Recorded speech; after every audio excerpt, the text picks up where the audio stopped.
Neste episódio, a cítara e as melodias antigas da Terra, o ambiente e a sintonia, a preocupação egoística e as trevas, a vida e a energia estão em todos os lugares. Local das trevas, meu exemplo de prédios e andares, o princípio da correspondência, o abismo atrai o abismo. Caso você tenha perdido o episódio anterior, falamos sobre deixando nos precipícios das trevas, a inteligência, os sacerdotes, a grande esperança. Faça a sua parte. Capítulo 44. As trevas do livro Nosso Lar. Enriquecendo as alegrias da reunião, Lisias deu-me a conhecer novos valores da sua cultura e sensibilidade. Dedilhando com maestria as cordas da cítara, fez-nos lembrar velhas canções e melodias da terra. Dia verdadeiramente maravilhoso. Sucediam-se júbilos espirituais como se estivéssemos em pleno paraíso. Quando me vi a sós com o bondoso enfermeiro do auxílio, procurei transmitir minhas sublimes impressões. Farei aqui algumas considerações. Temos a cítara como um instrumento milenar na Índia e também temos a cítara europeia ou a mini harpa cítara.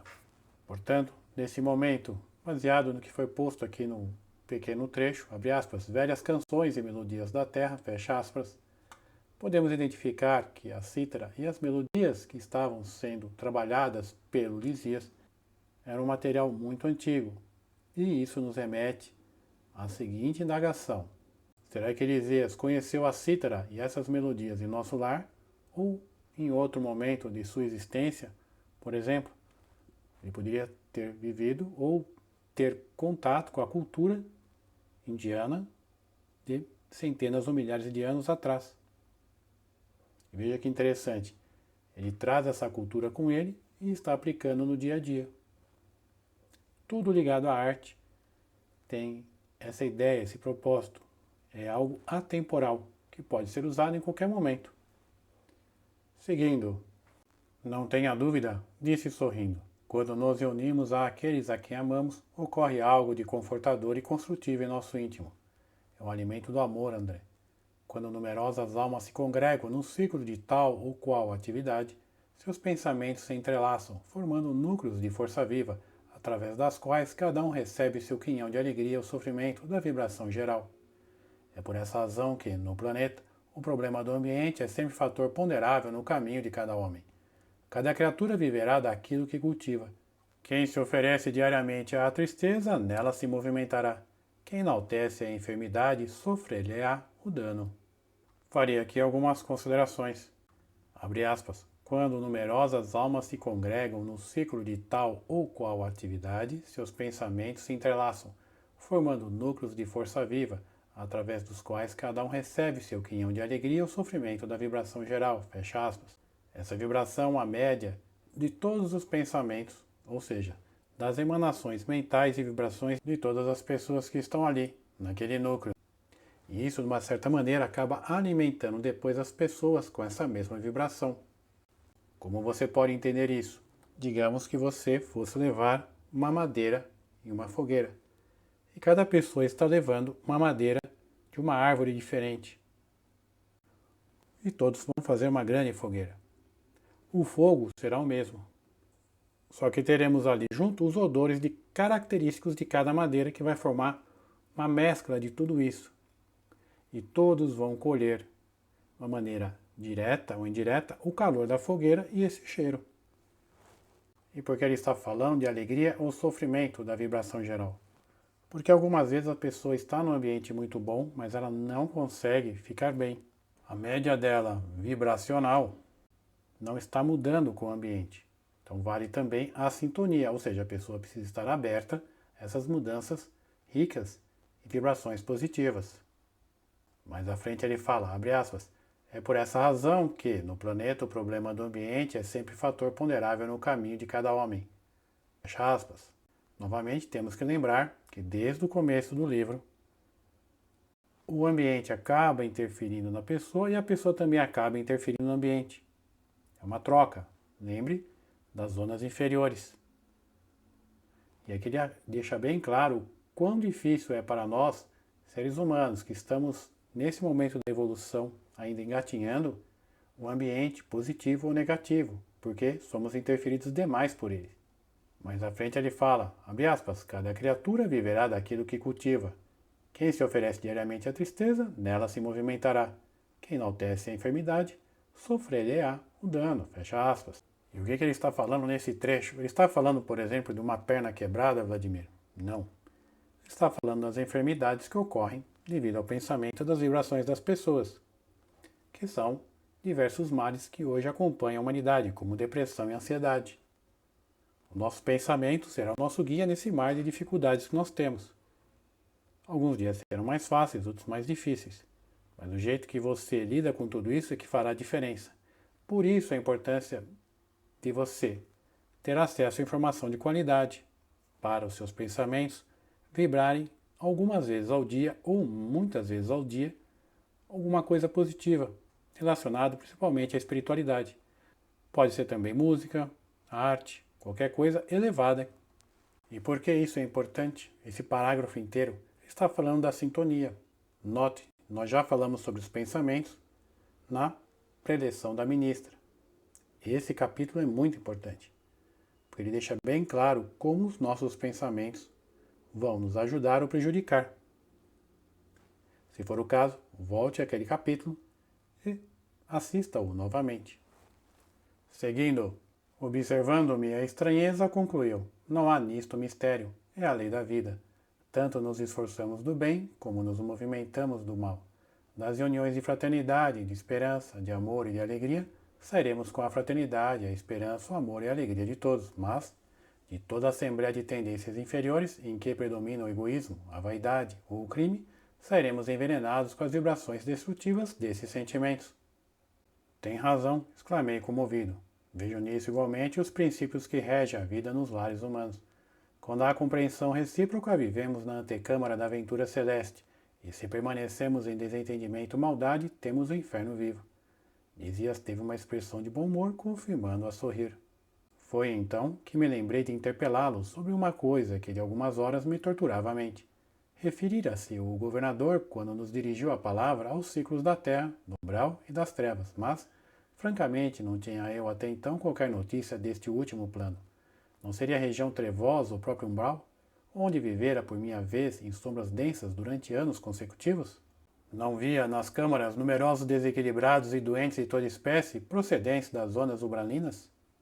Recordando que Elisias me dera esclarecimentos tão valiosos da minha própria situação no início da minha experiência em nosso lar, confiei-lhe minhas dúvidas íntimas, expondo-lhe a perplexidade em que me encontrava. Ele esboçou uma fisionomia bastante significativa e falou: chamamos trevas as regiões mais inferiores que conhecemos. Considere as criaturas como itinerantes da vida. Alguns poucos seguem resolutos, visando o objetivo essencial da jornada. São os espíritos nobilíssimos que descobriram a essência divina em si mesmos, marchando para o alvo sublime, sem vacilações. A maioria, no entanto, estaciona.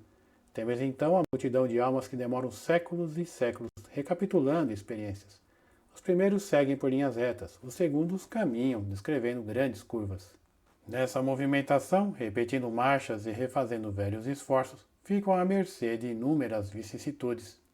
Assim é que muitos costumam perder-se em plena floresta da vida, perturbados no labirinto que tracejam pelos próprios pés. Classificam-se aí os milhões de seres que perambulam no umbral. Outros, preferindo caminhar às escuras pela preocupação egoística que os absorve, costumam cair em precipícios, estacionando no fundo do abismo por tempo indeterminado. Compreendeu? Farei aqui algumas considerações. Elisias está falando de alguns espíritos que já estão muito bem, e eles têm ali um caminho reto para a ascensão espiritual. Depois ele fala da maioria, que nós também fazemos parte, daqueles que perdem o foco, demorando-se em experiências repetitivas, ou seja, as curvas, o que nos leva ao labirinto e ao umbral. E temos aqueles que estão nas trevas, porque escolheram caminhar às escuras. Elisias liga diretamente a queda nos precipícios a, abre aspas, preocupação egoística, fecha aspas, que eles têm. Então cada um define o seu objetivo e vive segundo ele. Temos aí o livre-arbítrio. Aqueles que preferem caminhar às escuras, ou seja, o espírito, dominado pelo egoísmo e pelas paixões inferiores, rejeita a luz da consciência e da espiritualidade, optando por uma vida de sombras e satisfação própria. E qual a consequência natural disso? O espírito cai no abismo, ou seja, um estado mental e vibratório de sofrimento. onde, além de ser muito difícil dele sair, nós não temos qualquer ideia do tempo que isso pode ocorrer até ele melhorar. Compreendeu? Seguindo, as elucidações não poderiam ser mais claras. Sensibilizado, porém, com a extensão e complexidade do assunto, ponderei. Entretanto, o que me diz dessas quedas? Verificam-se apenas na Terra? Somente os encarnados são suscetíveis de precipitação no despenhadeiro? Lisias pensou um minuto e respondeu. Sua observação é oportuna. Em qualquer lugar, o espírito pode precipitar-se nas furnas do mal, salientando-se, porém, que nas esferas superiores as defesas são mais fortes, imprimindo-se, consequentemente, mais intensidade de culpa na falta cometida. Entretanto, objetei, a queda sempre me pareceu impossível nas regiões estranhas ao corpo terreno.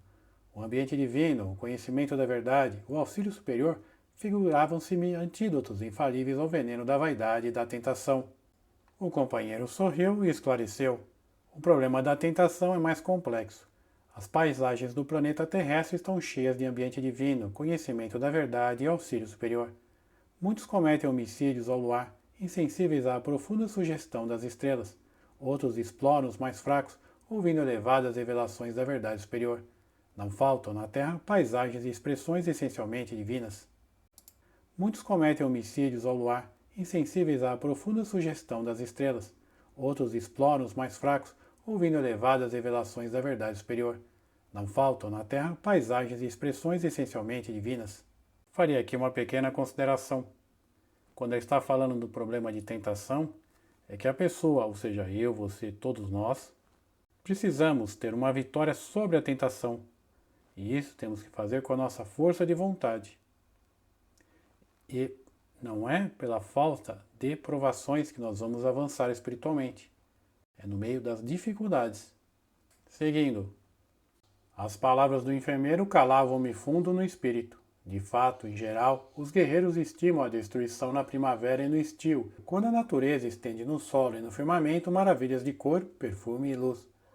Os latrocínios e homicídios são praticados de preferência à noite, quando a lua e as estrelas enchem o planeta de poesia divina. A maioria dos verdugos da humanidade constituem-se de homens eminentemente cultos que desprezam a inspiração divina. Renovando minha concepção referente à queda espiritual, acrescentei. Contudo, Lisias, poderá você dar-me uma ideia da localização dessa zona de trevas? Se o umbral está ligado à mente humana, onde ficará semelhante lugar de sofrimento e pavor? Há esferas de vida em toda parte, disse ele solícito. O vácuo sempre há de ser mera imagem literária. Em tudo há energias viventes e cada espécie de seres funciona em determinada zona da vida. Farei aqui algumas considerações. O Lisias fala, abre aspas, há esferas de vida em toda parte, disse ele solícito. O vácuo sempre há de ser mera imagem literária. Em tudo há energias viventes e cada espécie de seres funciona em determinada zona da vida. Fecha aspas. O nome que nós damos para o vácuo, para a antimatéria e para determinadas coisas que ainda não temos um nome e também que não conhecemos, são diversas. Entretanto, em tudo há vida. E quando ele está falando de vida, seria o Criador. Não é porque nós não conseguimos identificar ou dar um nome para um tipo de vida que ela não exista. Isso é muito importante de você entender.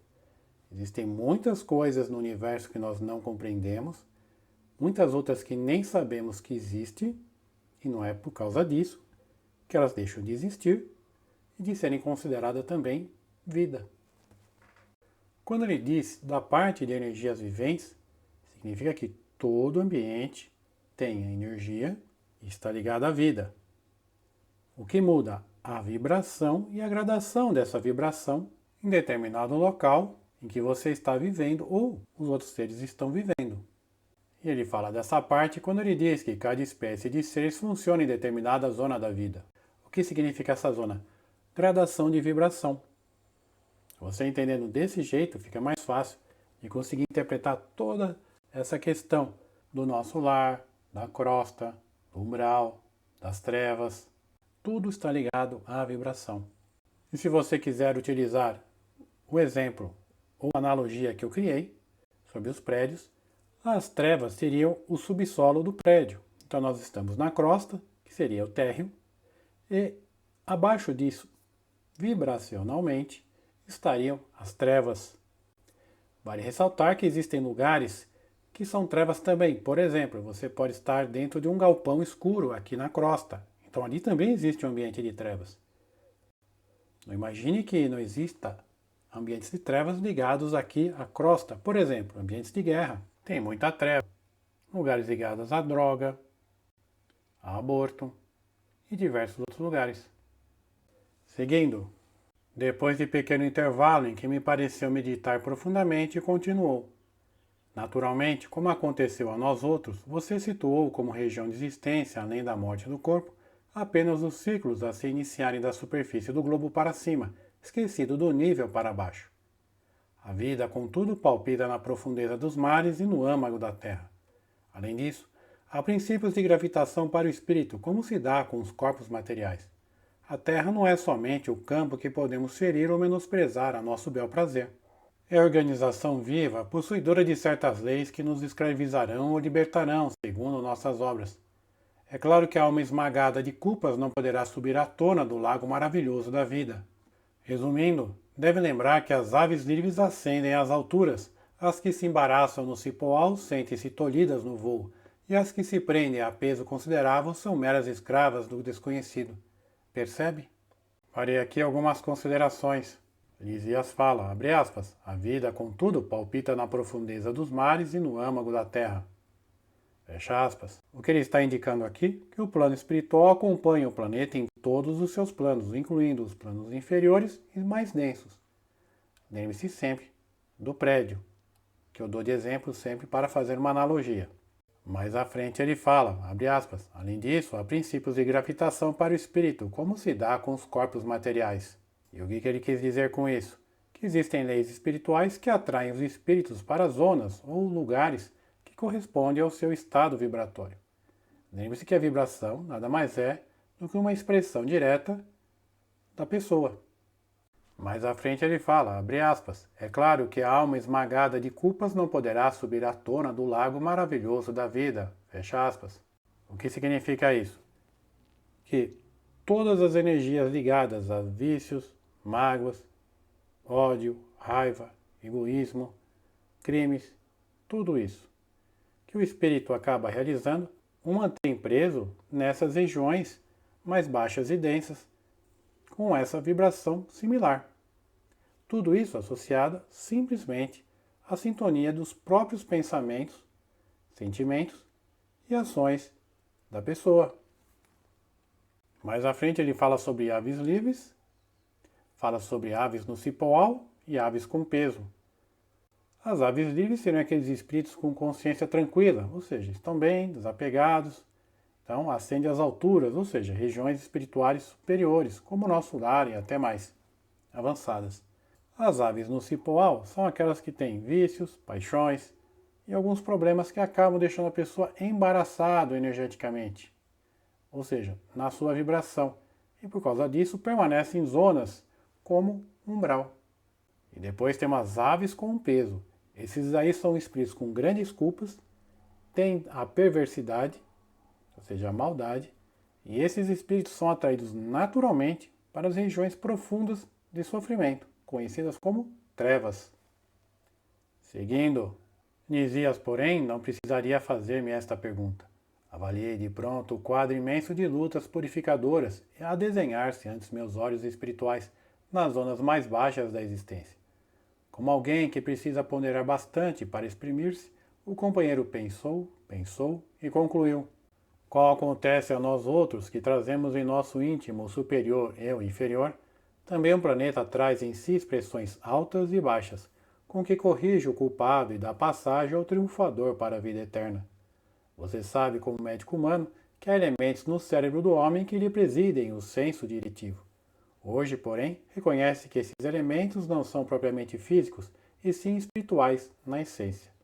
Quem estime viver exclusivamente nas sombras, embotará o sentido divino da direção. Não será demais, portanto, que se precipite nas trevas, porque o abismo atrai o abismo, e cada um de nós chegará ao local para onde esteja dirigindo os próprios passos. Farei aqui algumas considerações, abre aspas. Qual acontece a nós outros que trazemos em nosso íntimo o superior e o inferior, Também um planeta traz em si expressões altas e baixas, com que corrige o culpado e dá passagem ao triunfador para a vida eterna. Fecha aspas. Ele está falando que o planeta é um organismo vivo que reflete essa dualidade que existe no próprio ser humano. E da mesma maneira que nós temos impulsos nobres, ou seja, superiores e inferiores, o planeta também tem zonas espirituais mais avançadas, que seriam as colônias de luz, por exemplo, como o nosso lar e outras mais, e lugares mais complicados, como as trevas ou um umbral. Note nesse momento que existe muita similaridade entre o ser humano e o planeta Terra. Isso faz lembrar do princípio da correspondência da filosofia hermética. E ele diz, abre aspas, o que está acima é como está abaixo e o que está abaixo é como está acima, fecha aspas. E esse princípio tem uma característica importante, que ao estudar o microcosmo, ou seja, o ser humano, isso pode nos ajudar a compreender o macrocosmos, pois sempre haverá uma correspondência de um em relação ao outro. Dessa maneira você começa a entender como você funciona, depois como o planeta funciona, depois existe a relação entre o planeta e o universo, você começa a entender um pouco mais sobre o universo e por aí em diante. Mais à frente ele fala, abre aspas, quem estime viver exclusivamente nas sombras, embotará o sentido divino da direção, fecha aspas. Esse sentido divino da direção é o que vai te orientar a melhorar espiritualmente e avançar no seu caminho espiritual. Ele diz que as sombras vai te atrapalhar. É muito fácil dar aqui uma analogia. Imagine você totalmente no escuro, mas dessa vez o escuro não é do ambiente em si, é você que está colocando as mãos na frente dos olhos. Isso está deixando você nas sombras, ou seja, na escuridão. E da mesma maneira que você foi responsável por colocar essas sombras nos seus olhos, você será responsável para removê-los. Pode ficar tranquilo que a pessoa terá ajuda, mas a responsabilidade é de cada um.